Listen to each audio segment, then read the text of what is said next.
Olá, bom dia, quase boa tarde, 11h47 da manhã, horário de Brasília. Está começando Opinião no Ar, notícia com opinião. Hoje, 24 de fevereiro, é aniversário das cidades de Sobradinho, na Bahia, Araguainha, em Mato Grosso e Capelinha, em Minas Gerais. Parabéns! E hoje é o dia do piloto de helicóptero e o dia da fundação do WhatsApp. Bom dia, Amanda. Bom dia, Silvio. Olha, é um dia importante aqui. Como é que viveríamos hoje sem o WhatsApp, hein? Difícil de imaginar. Bom dia a todos. Vivemos até 2009, tá? O WhatsApp é de 2009, então até lá a gente viveu bem, né? Nossa, eu demorei, foi muito depois de 2009 que acho que a gente aderiu. 2009 foi a fundação da empresa, até chegar ao Brasil, WhatsApp, nem sei quando chegou ao Brasil, demorou um tempinho também. Bom dia para você, Rodrigo Constantino, que está na Flórida, nos Estados Unidos. Bom dia, Lacombe, Silvio, Amanda e todos que nos acompanham. E você pode acompanhar o Opinião no Ar também pelo YouTube, pelas redes sociais da Rede TV, Twitter, Facebook e Instagram. @Opinião Rede TV é o nosso Twitter e o nosso Instagram. A gente espera a sua participação. Use sempre a hashtag Opinião no Ar. E vamos à pauta de hoje. A pauta de hoje, lockdown, toque de recolher, novas medidas restritivas são impostas em várias cidades do Brasil, o que era para durar um mês, o que era para achatar a curva de contaminações, para permitir que o sistema de saúde se preparasse, parece, caiu no gosto de muitos governantes. Até quando a gente vai aguentar isso? A gente vai conversar mais uma vez aqui no estúdio com o neurocirurgião Paulo Porto de Melo. Doutor, bom dia, obrigado pela participação. Não termina nunca essa história.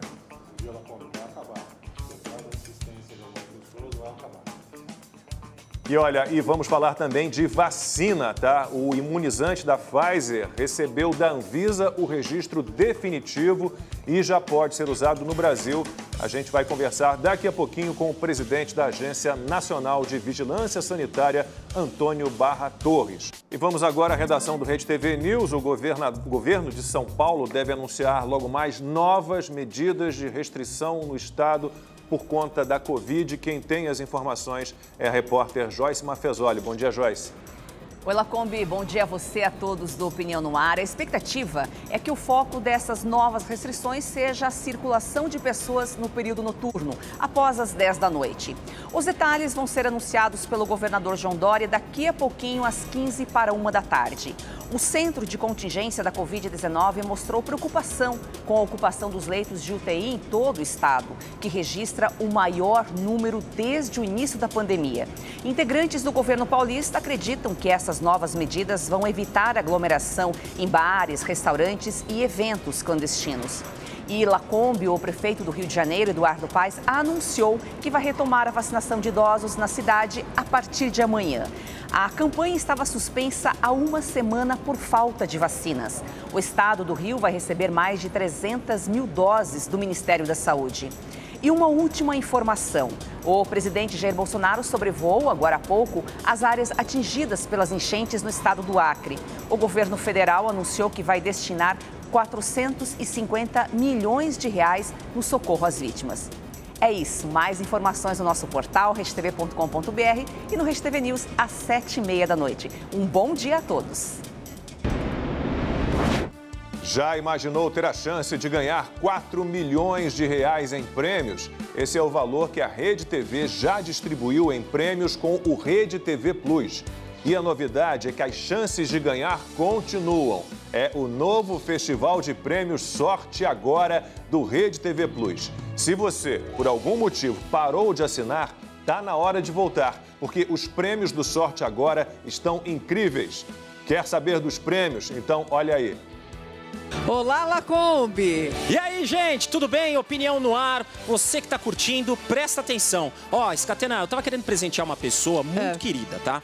Mas não é por causa de data comemorativa, não. É porque simplesmente essa pessoa vive com o celular descarregado. Ela sempre tá lá, pendurada numa tomada, sabe? Eita, Maurício, eu conheço, assim, muitas pessoas com esse mesmo tipo de problema, viu? E olha, se tá precisando um celular novo, aqui no Festival de Prêmios prêmios. Sorte agora, sai sim, sai um iPhone, gente, 12. Um celular de R$6.000 todos os sábados no Mega Senha. Bom demais, né, Maurício? Celular top, é muito bom, né? Pensando bem, eu não vou comprar um celular, não. Sabe o que eu vou fazer? Eu vou dar de presente, vou mandar um Rede TV Plus pra essa pessoa. Sabe por quê? Porque ela pode ganhar o celular e todos os outros prêmios com apenas R$5 por semana. Maurício, ainda tem mais. Tem vários prêmios que saem diariamente, mas o melhor de tudo está no final da nossa promoção. Opa! Sabe por quê? O quê? Por quê? Porque sai essa Mercedes C180. Olha que maravilhosa. Olha essa estrela, gente, ó, carrão, quase R$200.000. Catena, um desses pode mudar a vida de muita gente, a sua vida aí. Que então sonho. chegou a hora de você assinar o Rede TV Plus. Acessa lá, redetvplus.com.br, beleza?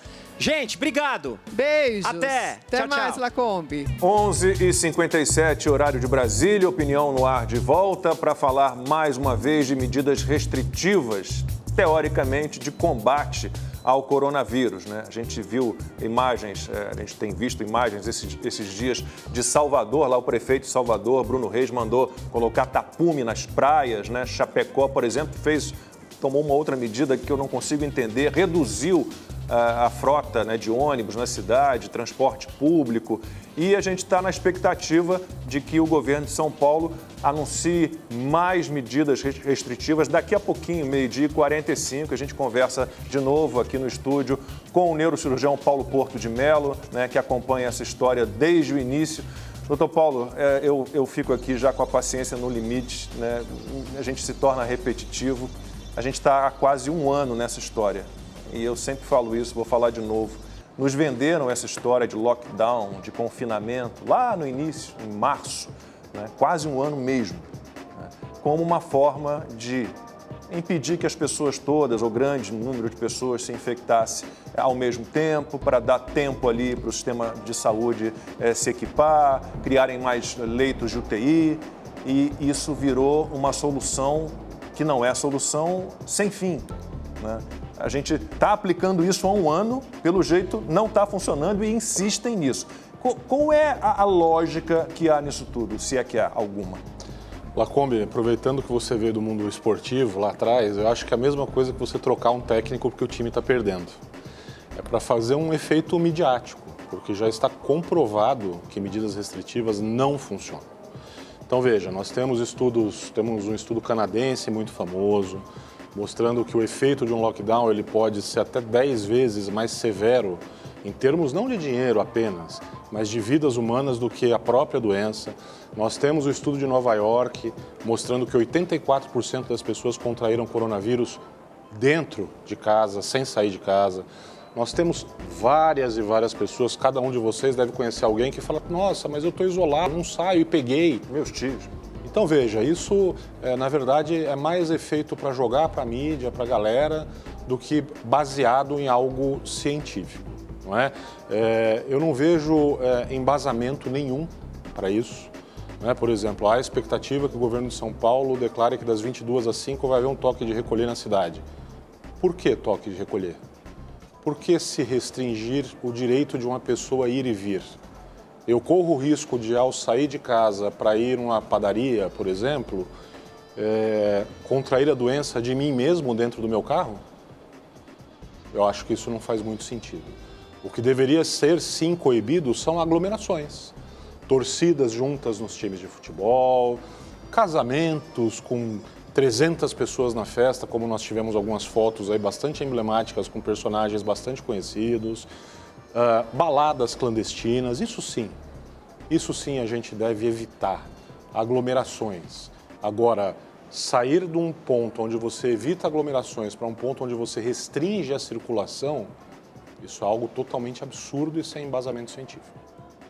Isso já está sendo adotado, aliás, em vários estados no país, né? Não é só aqui, por exemplo, no Rio Grande do Sul, entrou em vigor, ou vai entrar em vigor hoje, amanhã também o toque de recolher muito semelhante. A gente está vendo medidas mais restritivas na Bahia, Piauí, Paraíba. Isso tudo porque no interior de São Paulo, porque os leitos de UTI estão superlotados ou muito próximos à taxa máxima de ocupação.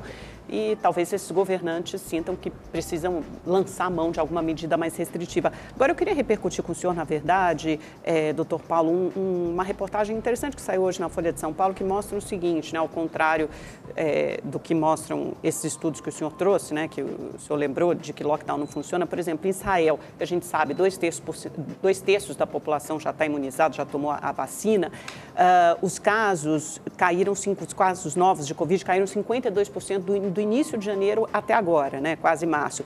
No Reino Unido, que a gente sabe tem um lockdown ainda muito restritivo, esses casos, embora a imunização tenha atingido mais ou menos 20-25% da população, os casos caíram 76%. E na Alemanha também houve uma queda também com medidas restritivas de 58%, embora a vacinação só tenha alcançado 6% da população. Isso não corrobora justamente a teoria de que o lockdown, a evidência de que o lockdown funciona? Tá. Que outro motivo poderia, por exemplo, justificar essa queda tão acentuada? Então vamos lá, vamos por partes. Em primeiro lugar, o fato de vários estados estarem adotando o lockdown não quer dizer que ele esteja correto. Lá atrás, na história da humanidade, a humanidade inteira acreditava que a Terra era plana. Aí veio um maluco, falou o mundo é redondo e quase queimaram ele vivo. E hoje a gente sabe que o mundo é redondo. Então isso, o fato de várias pessoas estarem adotando alguma coisa não quer dizer que essa coisa esteja correta. Às vezes ela é só o mais conveniente. Primeiro ponto. Segundo ponto, você fazer a restrição que a Alemanha está fazendo, que a Inglaterra está fazendo, e dizer que é por isso que está funcionando, não é por isso que está funcionando. Vamos ver quando eles reabrirem como é que a coisa vai ser. Porque o que você está fazendo? Você está pegando pessoas suscetíveis e está escondendo elas do vírus dentro de casa. Mas em algum momento, a não ser que você pense em trancafiá-las para o resto da vida, elas vão ter que sair. Não, o Reino Unido já tem até um plano de reabertura faseado. E aí, quando elas saírem, como é que vai fazer?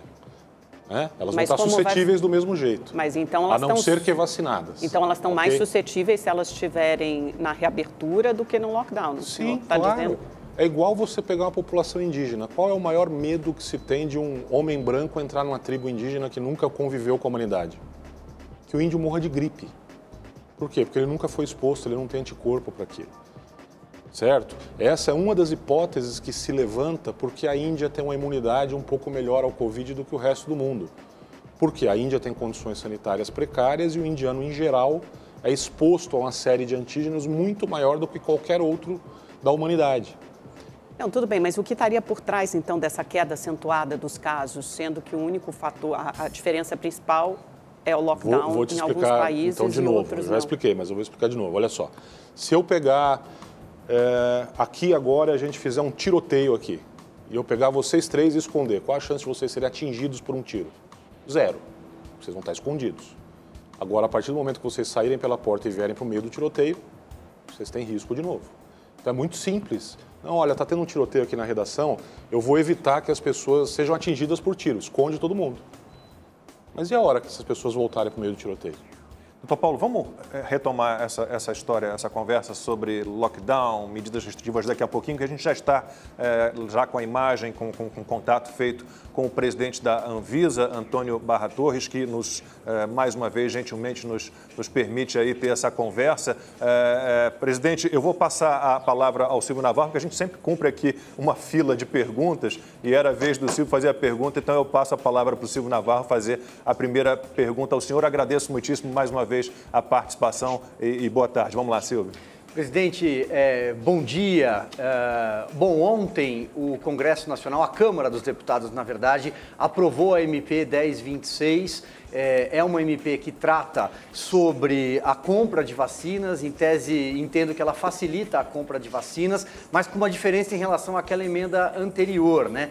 Ela determina que o parecer da Anvisa seja considerado, ao contrário da emenda anterior, que era impositiva pela obrigatoriedade de se aprovar as vacinas. E também o Supremo Tribunal Federal tomou a decisão de liberar que os governos estaduais comprem vacinas. Eu queria uma avaliação do senhor sobre essas mudanças de ontem para hoje. Bem, bom dia, então já passamos um pouquinho do meio-dia, né? Boa tarde. Agradecer mais uma vez essa oportunidade concedida à Anvisa. E o que digo em relação a esses últimos acontecimentos, vejo que a medida provisória 1026, essa que foi citada quanto ao dia de ontem, ela preserva a capacidade analítica da Anvisa na medida em que coloca essa terminologia, não é? Considerar parecer. O parecer pode ser parte de aprovação ou não, portanto, mantém a capacidade da Anvisa de cumprir a sua missão. Coloca um prazo de 7 dias úteis, quando somamos com o final de semana, e para a Anvisa já não existe final de semana há muito tempo, para nós é dia útil, nós ficamos aí com 9 dias. É o prazo que nós usamos no uso emergencial. No uso emergencial, nós aprovamos 2 protocolos, né, tanto da Coronavac quanto da AstraZeneca, em 9 dias. Então, eu vislumbro aí uma atuação positiva da Câmara. Tivemos uma reunião com o presidente Arthur Lira na véspera, tivemos contatos com o deputado Pedro Westphalen, relator, e que proporcionaram uma redação, ao nosso ver, uma redação que nos permite trabalhar. Eu acho bastante interessante, esperamos que prospere para que possamos continuar cumprindo com a nossa missão. E tivemos também a questão do STF, conforme já citado, que autorizou a compra tanto por governos de estado e município e coloca uma série de situações condicionantes, né? Caso haja uma necessidade por parte do Programa Nacional, por parte do Ministério da Saúde. Eu prefiro esperar o texto oficialmente chegar a nós, porque há muita preocupação com esse prazo de 72 horas, de fato é um prazo muito pequeno, mas temos que ver que são condições especialíssimas de invocação dessa autorização do STF. Eu costumo dizer aqui que nós não devemos sofrer pelo mal de amanhã. Basta ao dia o seu próprio mal, vamos cuidar do problema de hoje e vamos ver o que vai acontecer nos próximos dias. Constantino. Boa tarde, presidente. Eu conversei com pessoas da Pfizer, né, e que elogiaram muito o trabalho realmente técnico e sério da Anvisa nesses 17 dias de trabalho para aprovar finalmente o registro da primeira vacina no país. Enquanto isso, nós temos a aprovação de uso emergencial de outras 2 vacinas. A pergunta que eu faço é simples: até onde pode ir essa imunização com essas 2 vacinas que tiveram aprovação emergencial e não um registro oficial? E aproveito para perguntar sobre a Johnson & Johnson. A FDA acabou de aprovar o uso emergencial da vacina da Johnson & Johnson. Qual é a perspectiva de que isso possa acontecer no Brasil? Constantino, obrigado pelas perguntas que vão permitir desenvolver ainda mais a abordagem que fizemos aí, a pergunta do Silvio Navarro. Mas, veja bem, até onde pode ir, não é, a vacinação com o uso emergencial? O uso emergencial ele é tripartite, né? Ele tem três classificações. Ele é emergencial, ele é temporário e é experimental. Portanto, ele contempla populações bem definidas, que são essas que estão no foco dessa vacinação vigente. São as pessoas que estão ali no fronte da saúde, estão na trincheira da saúde, são os pacientes de mais idade, são pacientes de forças que atuam em contato com grandes camadas da população, portanto, estão mais expostos. Obviamente, os fatores limitadores, em mundo ideal, seria nós conseguirmos abranger toda essa coletividade. E temos também a situação do mundo real, que é a disponibilidade de vacinas. Há uma série de acenos positivos, não é? Com a questão do IFA, do insumo farmacêutico ativo, sendo melhor equacionada e, portanto, poder aumentar a produção das vacinas para o uso emergencial. Na questão do uso amplo, que é aquele que é viabilizado pelo registro, conforme foi concedido em 17 dias ao laboratório Pfizer, esperamos que agora as tratativas com o governo federal, através do Ministério da Saúde, avancem e progridam. Já existem várias notícias circulando na imprensa de números bastante interessantes de doses que seriam disponibilizadas, já que não há mais a barreira regulatória, que seja agora efetivada essa compra e que possamos atender a nossa população, aí sim de maneira mais ampla, e com as outras vacinas. Você citou a Johnson & Johnson através da divisão Janssen. Essa empresa ela possui no Brasil estudos clínicos fase 3 em andamento, é um processo que está andando dentro da sua normalidade e até eu acredito que essa autorização dada pelo FDA vai alavancar um pedido que pode chegar a qualquer momento para nós aqui, da Janssen, que é da Johnson & Johnson, e nós vamos analisar com a mesma proficiência e celeridade. Mas é algo, Constantino, que tem que vem do laboratório, não é algo que a agência possa tomar a iniciativa. A agência também regula mercado, é importante lembrar isso, e é lógico, há toda uma questão de concorrência. Portanto, assim que o laboratório Johnson & Johnson nos protocolar, nós vamos ser rápidos como temos sido. Presidente, se não me engano, havia uma previsão inicial de um prazo aí de 60 dias para a obtenção do registro definitivo de uma vacina. O que permitiu a Anvisa reduzir esse prazo para 17 dias no caso do imunizante da Pfizer? O que permitiu foi preparação, foi visão prospectiva, foi capacidade de gestão dos seus diretores. E aí eu não estou falando de mim, não, eu estou falando dos diretores especificamente, a diretora Meruzi Freitas e a sua antecessora, a diretora Alessandra Soares, que já vislumbraram a necessidade da adoção de medidas rápidas e ágeis. Então, veja, nós tivemos o advento da submissão contínua de partes de dossiê, coisa que não existia. Isso foi já uma preparação da Anvisa para o que viria a acontecer logo depois, conforme veio, né? Então, ao invés de você receber 18 mil folhas de uma vez, você vem recebendo em quantidades menores e já vai realizando a sua análise. Então, submissão contínua é uma parte da resposta à sua pergunta. A outra parte foi o próprio advento do uso emergencial de um medicamento no Brasil, uma coisa que não era prevista, mas nós criamos a resolução de diretoria colegiada que contempla essa possibilidade e estão aí as nossas duas vacinas, a Coronavac do Butantan, a AstraZeneca Fiocruz, produzindo benefício para o nosso cidadão. Então, com tudo isso, a análise da Pfizer pode ser feita em 17 dias. Então, veja que aquele prazo que nós próprios arbitramos de 60 dias foi reduzido aí para menos de um terço. E esperamos que seja assim com as demais também. Presidente, acho que ficou claro que a responsabilidade pela lentidão da vacinação certamente não é da Anvisa, né, com essa aprovação definitiva da Pfizer. Eu queria que o senhor explicasse um pouquinho mais sobre a diferença entre o registro emergencial e o registro definitivo de uma vacina. E havia um temor generalizado também por causa da rapidez com que essas vacinas foram desenvolvidas. Uma vez que a da Pfizer, por exemplo, tem o registro definitivo da Anvisa, isso significa que ela é tão segura ou eficaz como qualquer outra vacina que faça parte do PNI, que tenha demorado mais tempo para ser desenvolvida?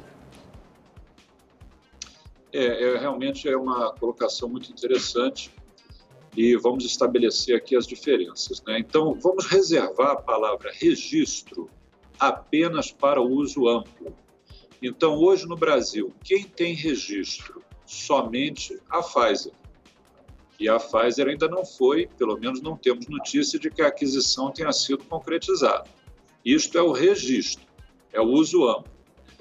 A outra autorização, que foi aquela que fizemos no domingo, o Brasil todo acompanhou, aquele é o uso emergencial. O que é o uso emergencial? O uso emergencial é o seguinte: o desenvolvimento, o estudo clínico fase 3, ele ainda não concluiu totalmente, ele não terminou os 100% dos voluntários, mas já tem um quantitativo bastante significativo. Já foram superadas as dúvidas da segurança, ou seja, a vacina tem uma boa segurança. Já foi superada a questão da qualidade. É produzido em locais certificados, nós já inspecionamos os locais, então isso também foi superado. O que resta aferir? Resta aferir a eficácia, se é aquela que os estudos iniciais apontam ou não.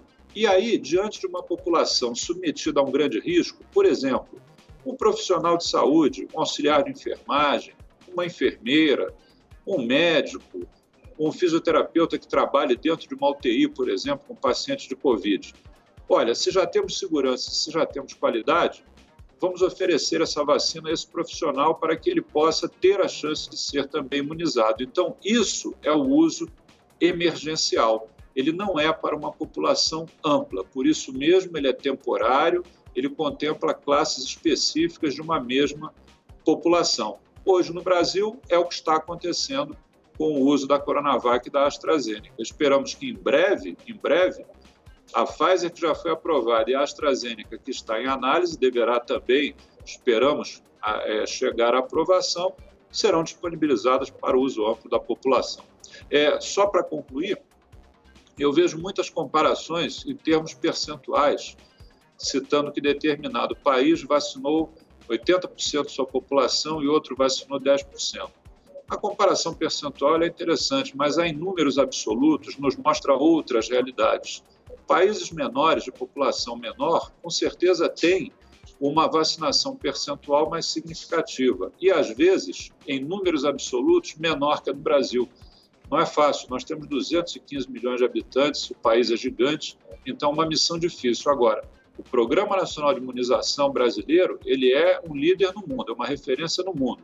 Nós temos capacidade de vacinar a casa de 1 milhão por dia. Então, vamos continuar na briga pelas vacinas, tão logo elas cheguem, esses números serão números favoráveis ao nosso país.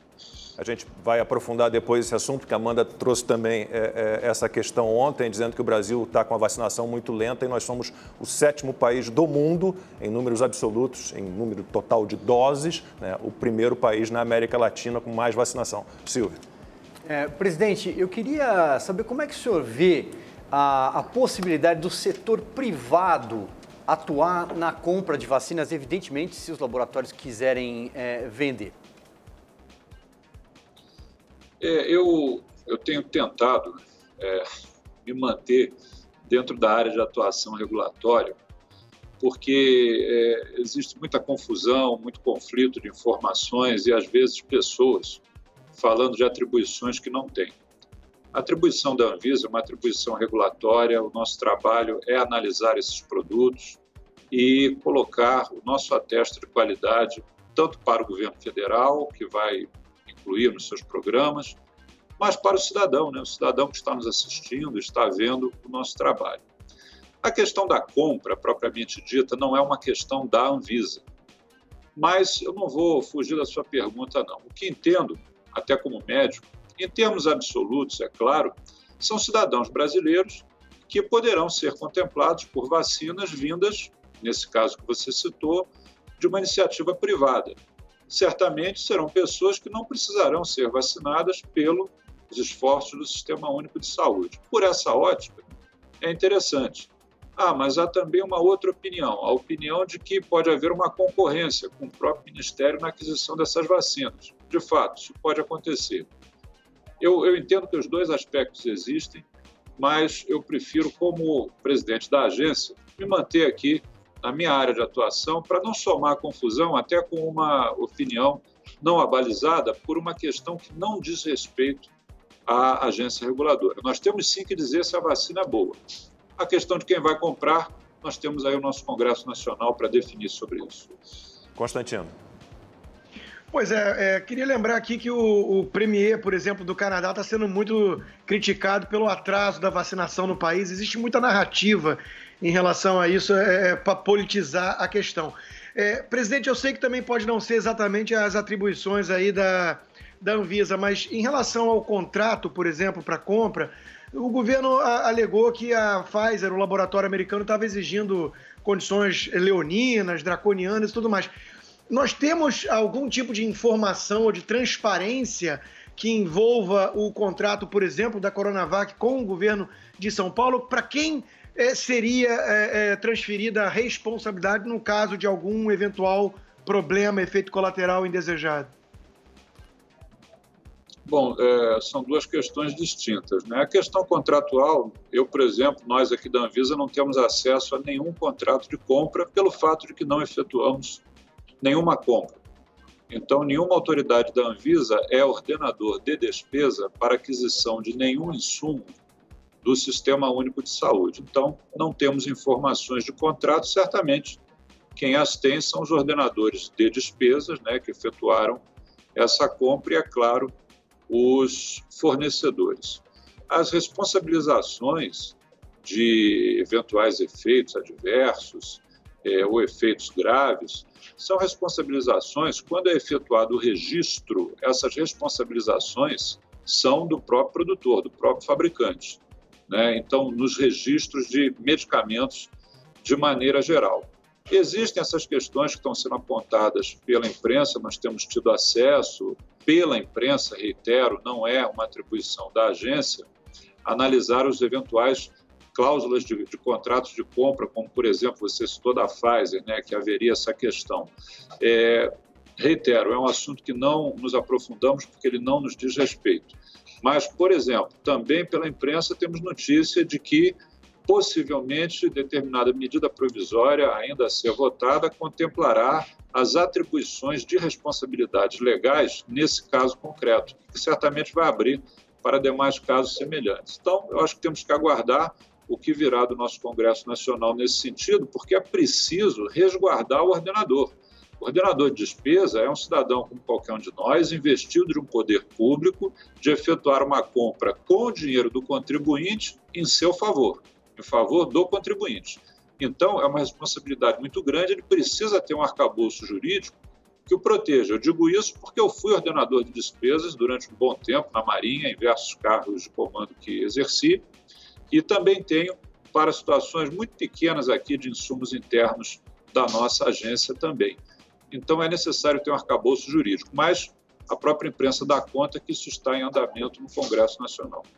Presidente, a Pfizer, que teve a sua vacina já com registro definitivo concedido, os outros 2 laboratórios com uso emergencial autorizado, esses laboratórios são obrigados a enviar constantemente dados para análise da Anvisa? Como é que é feito esse acompanhamento? É muito bom, isso é uma atividade bilateral. Existe uma responsabilidade da Anvisa e existe também uma responsabilidade do próprio laboratório, do desenvolvedor. E é muito fácil de entender, né? Porque eles também são os primeiros interessados em ter essas informações para que possam efetuar eventuais ajustes, eventuais aprimoramentos, porque esse produto certamente ficará no mercado a ponto de ser comercializado durante muitos e muitos anos para o futuro. Então, nós temos que ter uma certa tranquilidade em relação a isso. Há tantos motivos mais nobres do mundo, que é a proteção do cidadão, como também há os objetivos de mercado. Então, essa monitorização, respondendo a sua pergunta, entram aí grandes atores. Entra o próprio desenvolvedor, entra a Anvisa, entra o Sistema Nacional de Vigilância Sanitária. Então, são vários olhos que estarão acompanhando a médio e longo prazo tanto a vacinação quanto eventuais dados que possam ser correlacionados ao ato de vacinar. Bom, nós temos 1 minuto ainda dentro do nosso acordo com o presidente da Anvisa. Amanda, você quer fazer uma pergunta rápida? A gente tem 1 minutinho com ele ainda. Presidente, queremos saber então como anda a questão da Sputnik, né? A gente tratou há 2 semanas, essa documentação foi apresentada à Anvisa, foram feitos avanços, em que estágio está para aprovação do uso emergencial? A vacina Sputnik V, no caso, o seu desenvolvedor aqui no Brasil, a empresa União Química, tem feito conosco aqui na Anvisa, com as áreas técnicas da Anvisa, reuniões que visam justamente tornar a submissão de documentos um processo mais enxuto, um processo mais eficaz. Mas nós ainda não temos pedidos protocolados de uso emergencial ou de registro aqui na nossa agência. Então, tão logo tenhamos, teremos a celeridade em fornecer o resultado o mais rápido possível.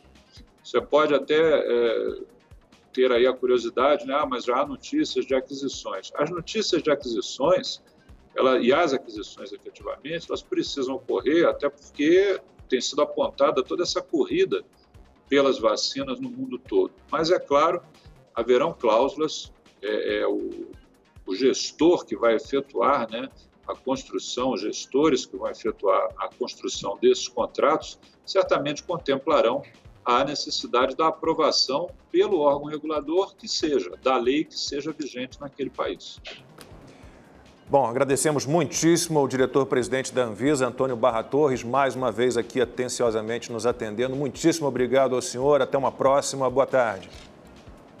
Muito obrigado, Lacombe, obrigado a toda a equipe, mais uma vez agradecemos essa oportunidade, vamos aí depositar nossas esperanças na MP 1026, que garante o poder de análise da Anvisa e nos dá um prazo razoável para análise emergencial. Muito obrigado.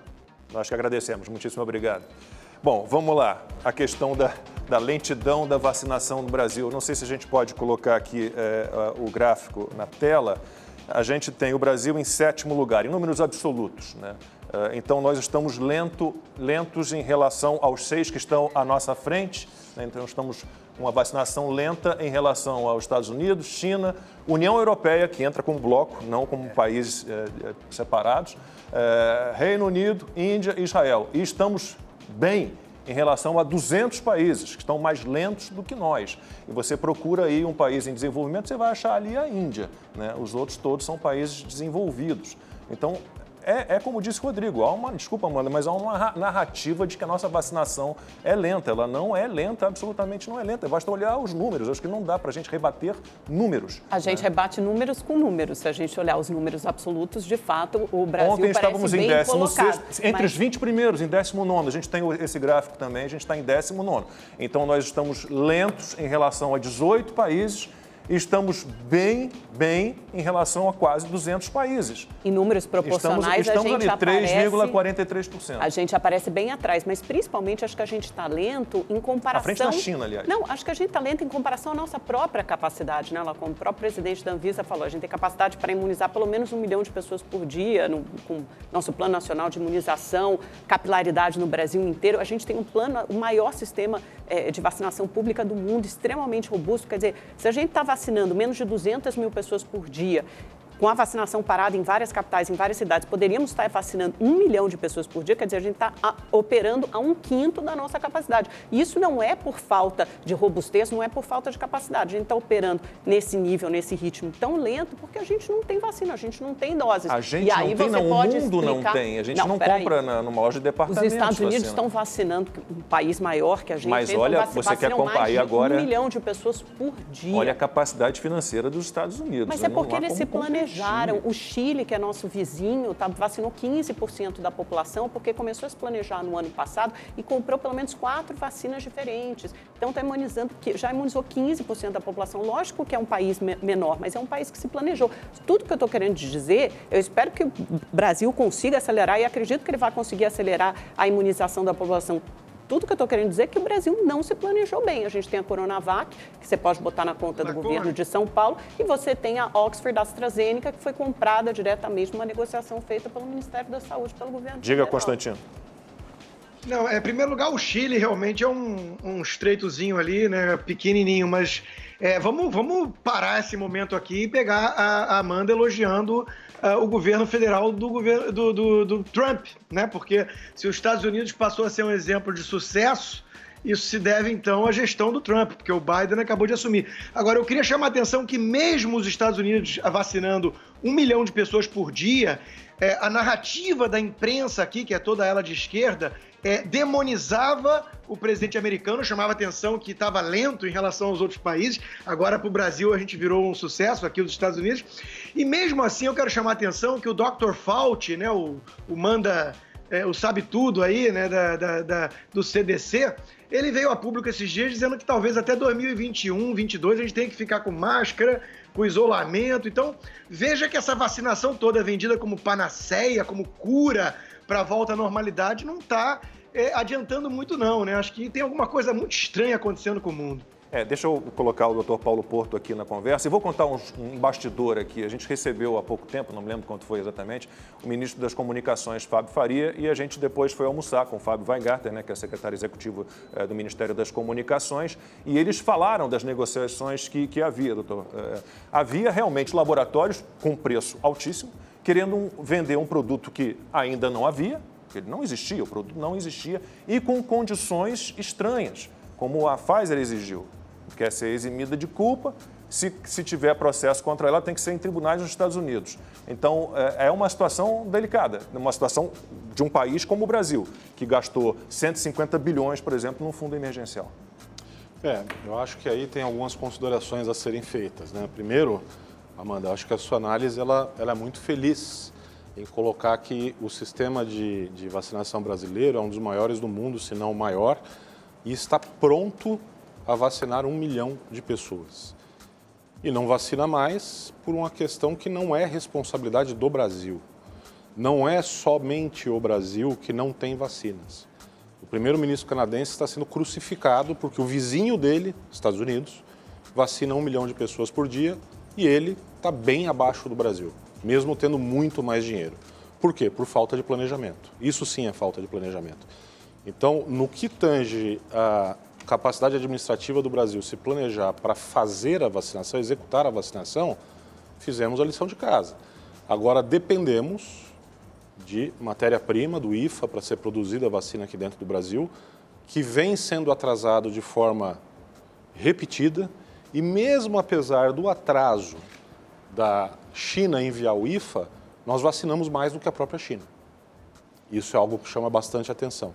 Ah, porque o Chile vacinou 15% da sua população, que cabe mais ou menos talvez na região sudeste do Brasil, a população do Chile. Eu acho o Brasil, para um país, o que importa é para o tamanho deles, eles estão sendo bem-sucedidos. É o país que mais vacinou na América Latina. Não, o Chile é o país que mais vacinou na América Latina? Sim. Não, o país que mais vacinou na América Latina foi o Brasil, em números de doses. Tudo bem. Nós temos América Latina. A população na América Latina. Era um pouquinho. Peraí, depende do número que a gente usar. Porque se você for falar assim, nós vacinamos 18 milhões. 7 milhões de pessoas.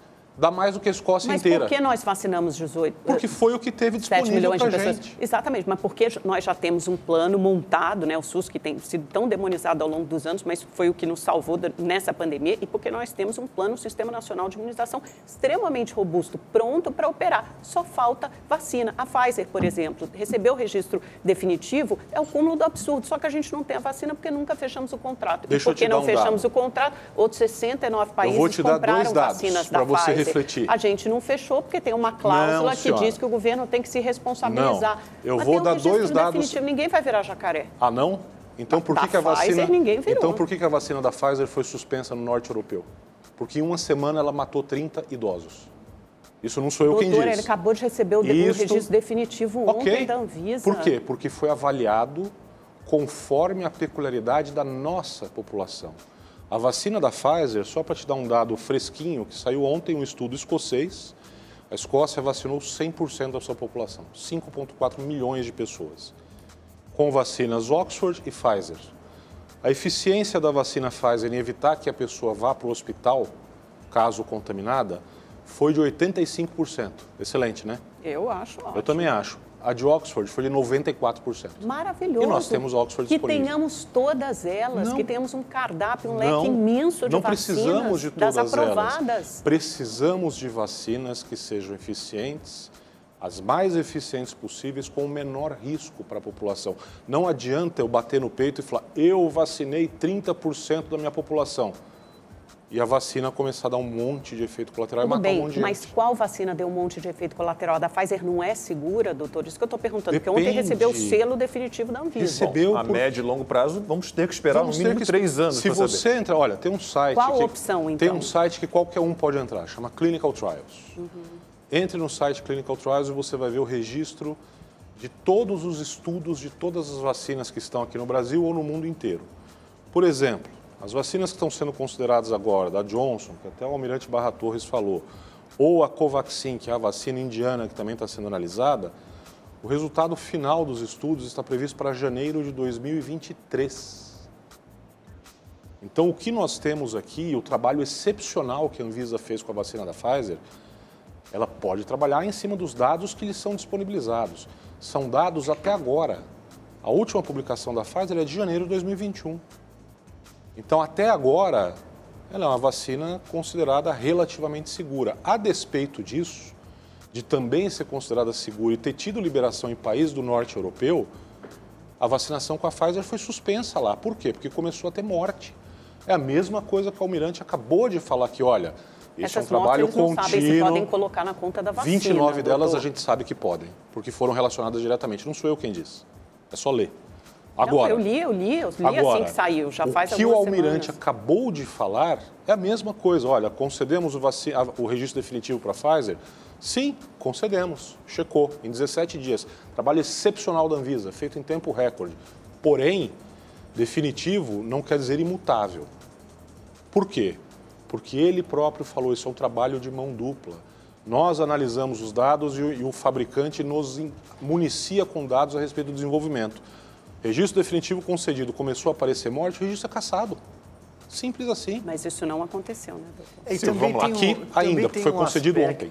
Também tem um aspecto aí, né, doutor? Eu não queria nem me alongar muito mais aqui, assim, só sobre essa questão da vacinação. Eu acho que vocês já trataram o caso. É preciso levar em conta que o Brasil é um país com dimensões continentais, com problemas socioeconômicos muito diferentes de outros. Como o Lacombe falou, é um país em desenvolvimento. Naquele gráfico comparativo, é comparado com a União Europeia, porque se você for tomar os países países desenvolvidos da Europa, eles estão muito para baixo naquele ranking. Mas, e não acho também que a nossa vacinação está correndo a passos de tartaruga, não. 3% da população vacinada, mais de 6 milhões de pessoas, não é pouca coisa. O importante era a aprovação dessa MP 1026, que o diretor da Anvisa muito bem retratou aqui, que faz o quê? Com que a Anvisa seja preservada no seu aspecto técnico, crítico. O parecer da Anvisa tem que ser considerado, porque a emenda anterior que tramitava pelo Congresso, aliás, passou pelo Congresso e a sanção, ela obrigava a Anvisa, colocava uma faca no pescoço da Anvisa para que em 5 dias devolvesse a autorização e não a opinião crítica. Mas posso falar um pouco de lockdown? Posso fazer uma analogia rapidamente com uma área que meu filho mais velho mexe, que é carro, né? Eu estou precisando de um carro, eu preciso para trabalhar de um carro. Eu tenho um fabricante que está fazendo ali um carro, não sei se o carro vai andar. Ele quer uma fortuna para me vender esse carro que nem existe ainda, né? E se eu comprar esse carro, ele der um problema e eu morrer, ele der algum defeito, esse fabricante ele quer ser eximido de culpa. Você compraria esse carro? Eu esperaria. Qual é a alternativa do outro lado? Se a gente não vacinar e não comprar vacina, não fizer medida de restrição, então eu pergunto a vocês, eu coloco a vocês, qual a outra alternativa para a gente enfrentar a pandemia? Você está fazendo uma pergunta social. Você está fazendo uma pergunta retórica ou uma pergunta realmente que você quer uma resposta? Responsabilidade. Vamos começar com responsabilidade, medidas de higiene. Se chama tratamento precoce. Se chama quimioprofilaxia. Recentemente, veja as notícias, Búzios vai ter explosão de casos no carnaval. 0 leitos ocupados. Tratamento preventivo com ivermectina. 0. Volta Redonda com a Anitta. 0. Nada. 0. Essa é a alternativa. Não, a alternativa só se for aqui, porque o resto do mundo não partiu para essa alternativa. Volto a te dizer, que na idade média, a vacina é melhor do que ficar doente. Volto a te dizer, não, depende do ponto de vista, né?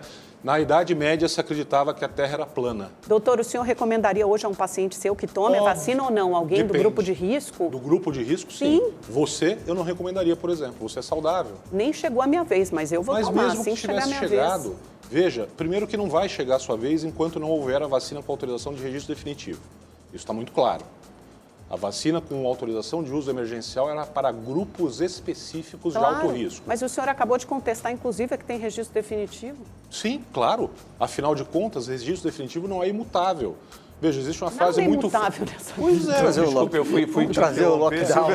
Voltamos a discutir. Deixa eu só falar de lockdown. Eu vou passar de novo. Não, mas o senhor respondeu a minha pergunta. Né? Assim, primeiro, você diz que os Estados Unidos vacinam 1 milhão de pessoas por dia, certo? Mais de 1 milhão. Está vacinando há quanto tempo os Estados Unidos começaram a vacinar? Eu te respondo, dezembro do ano passado. Sim. Será que no início da vacinação eles vacinavam 1 milhão de pessoas por dia? Não, vacinavam muito menos. Foram criticados é o que nós estamos por fazendo. Segundo, mas isso não é uma crítica, as pessoas precisam desenvolver o sistema. Segundo ponto, compare a velocidade, é só ver a inclinação da curva de número de vacinados do Brasil com do resto do mundo. A nossa velocidade de ascensão de curva é igual à americana. Tudo bem, mas hoje a gente tem várias cidades paradas por falta Deixa eu tocar de novo possível aqui a bola, porque eu fui não só no Brasil, fazer uma analogia, a gente acabou se perdendo. Vamos falar de lockdown e dessas medidas de recolhimento que devem ser, inclusive, anunciadas aqui no estado de São Paulo, o coração financeiro do Brasil. São Paulo, um estado e, sobretudo, uma cidade que pulsa 24 horas por dia e agora, aparentemente, o governo do estado vai determinar uma novidade. Toque de recolher, isso significa que você vai ser multado se você estiver na rua depois das 10 horas da noite. Vamos aguardar, isso deve acontecer daqui a pouco, em questão de 5, 10 minutos. Outras cidades como Araraquara, que tem ali um prefeito com um viés claro, autoritário, tirano, né? Que também já determinou isso. Inclusive tem aquela cena dele arrancando, a polícia tirando a GCM, uma mulher da praça, sozinha ali, tomava ar. O Distrito Federal, numa briga agora com o governador de Goiás, o governador do Distrito Federal quer cercar a cidade, cercar o Distrito Federal, na realidade, para que moradores de outras cidades de Goiás não entrem. Está acontecendo em João Pessoa, praias fechadas. Salvador já foi citado aqui, no Piauí a mesma coisa. E aí, doutor, faço aqui uma pergunta que, na verdade, é quase uma reflexão, né? Muita gente, nesse momento, né, que vai ficar trancado em casa, vai ter novas medidas restritivas, não pode pedir comida em delivery pelo aplicativo, não tem também um bom aplicativo, uma TV por assinatura para acompanhar séries durante o dia, filmes, sequer tem internet em casa, moram na periferia, são mais de 10 pessoas, às vezes vivendo debaixo de um mesmo teto em condições, inclusive sanitárias, muito ruins. O vírus não circula ali dentro, não é mais prejudicial essa situação do que, por exemplo, permitir que as pessoas andem na rua à noite? Silvio, eu vou ser muito claro e analisar até um pouco além do que você disse. Existe muita gente aqui na cidade de São Paulo, infelizmente, isso não é uma coisa agradável da gente saber, mas é a realidade, que para chegar no seu emprego às 6 horas da manhã tem que sair de casa às 4. E aí, como esse camarada vai ser multado porque ele está indo trabalhar? Exato.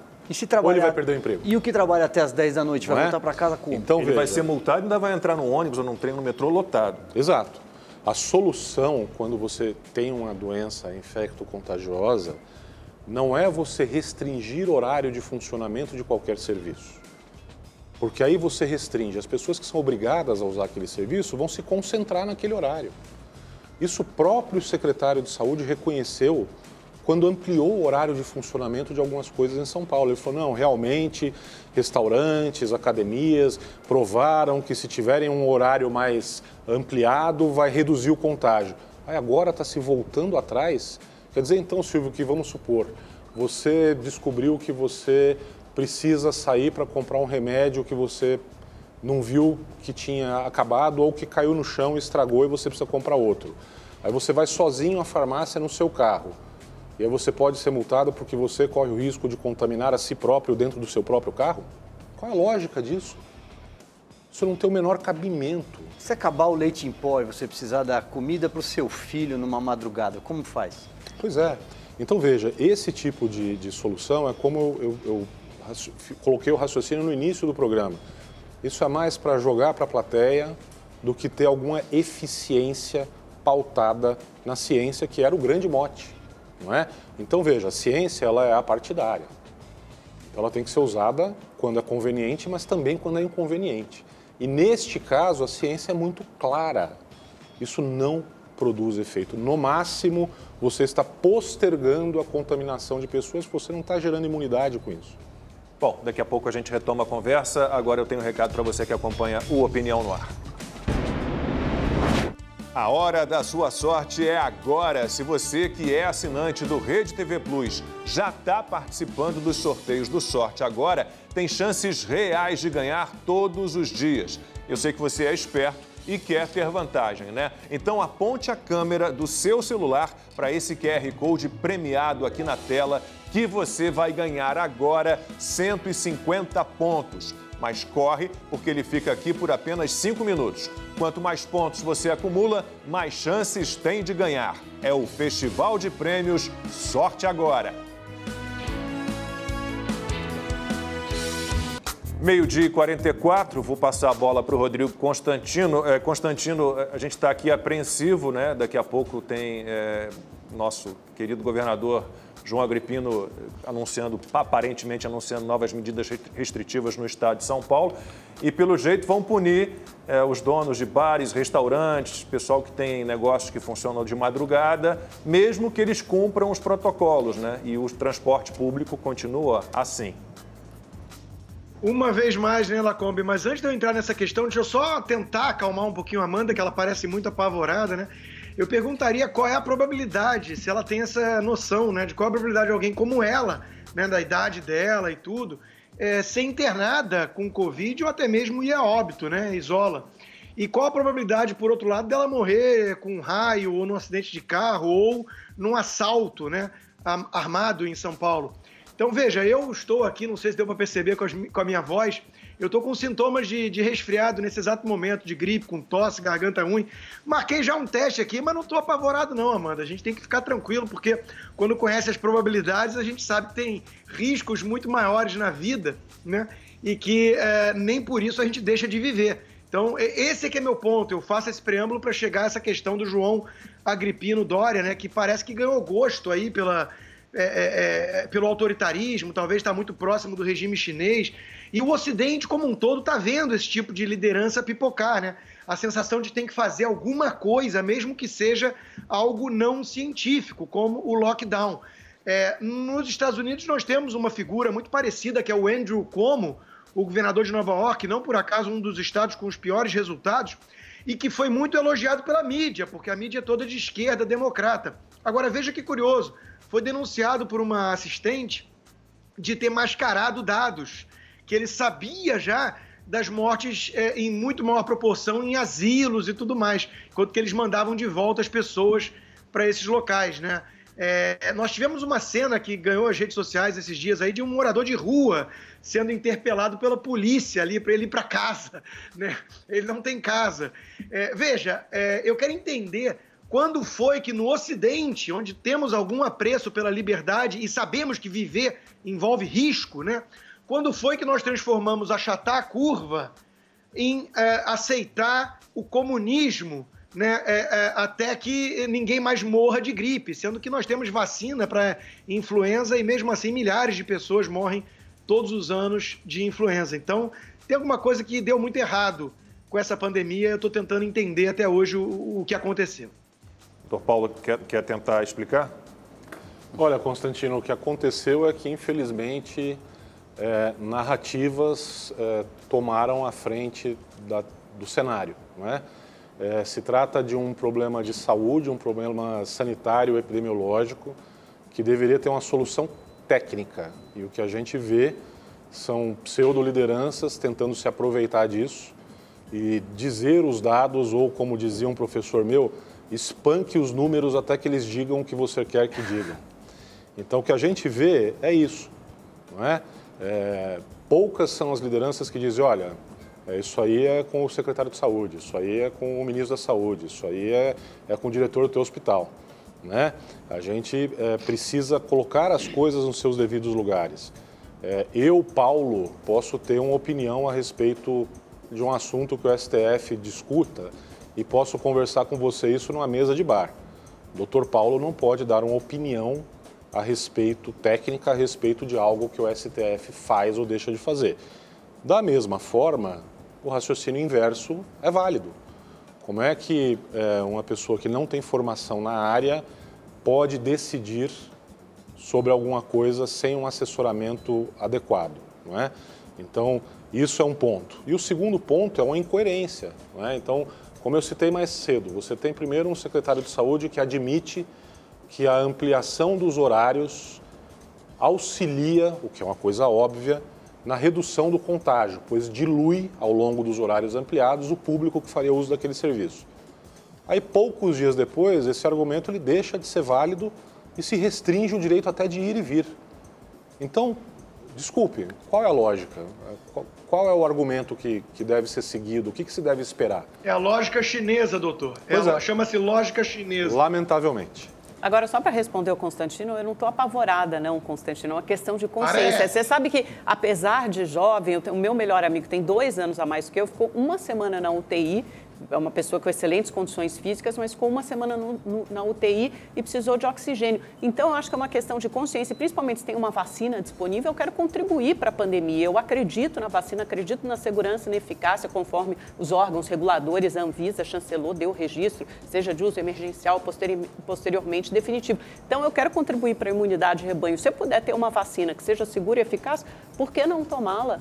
Eu acho que a pergunta é o contrário. A pergunta valeria para vocês, por que não tomar uma vacina que é segura e eficaz? Você pode não ficar doente, eu espero que você não esteja doente. Até porque, Constantino, eu sentiria a tua falta se você ficasse fora do programa, viu? Doente eu já estou. Não, mas eu espero que não seja Covid. Um resfriado eu estou, resfriado, eu espero que seja só uma gripezinha. Se for também, a probabilidade é muito baixa de acontecer alguma coisa. Veja, evidências anedóticas, eu tenho um amigo, o doutor Paulo trouxe aí, né, 30 e poucos mortes na Escócia com vacina. E você mesmo disse, não, mas não foi por causa da vacina. Então a narrativa vai sempre se adaptando, né? Olha, gente, eu pessoas vão continuar morrendo com vacina.